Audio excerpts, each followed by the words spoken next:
Natural star Nani Dasara సినిమాతో Mollywood actor Shine Tom Chacko Tollywood entry ఇచ్చాడు. ఈ చిత్రంలో విలన్ గా చాకో యాక్టింగ్ కి ఫుల్ మార్క్స్ పడ్డాయి. వరుసగా తెలుగులోనూ ఈ విలన్ కు అవకాశాలు వచ్చాయి.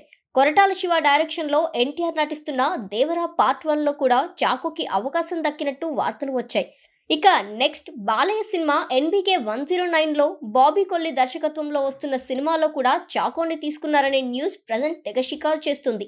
అయితే చాకోకి ఏ పాత్ర ఇస్తారనే దానిపై ఇంకా అధికారికంగా ఏ ప్రకటన రాలేదు. కానీ అటు అబ్బాయి ఇటు బాబాయ్తో నటించే అవకాశం రావడంతో చాకో ఫుల్ హ్యాపీగా ఉన్నాడట. అలానే బాలీవుడ్ స్టార్ బాబీ డియోల్ ఓ కీలక పాత్రలో కనిపిస్తున్నాడు ఈ సినిమాలో. అన్నీ సెట్ అయితే ఈ సినిమాను దసరాకే రిలీజ్ చేయాలని టీం ప్లాన్ చేస్తుంది. అంటే దేవరాకి పోటీగా ఎన్బీకే 109 విడుదలయ్యే అవకాశాలు కూడా ఉన్నాయి. ఒకవేళ అదే జరిగితే బాబాయ్ అబ్బాయి పోటీ ఎలా ఉండనుందో చూడాలని ఫ్యాన్స్ తెగ వెయిట్ చేస్తున్నారు.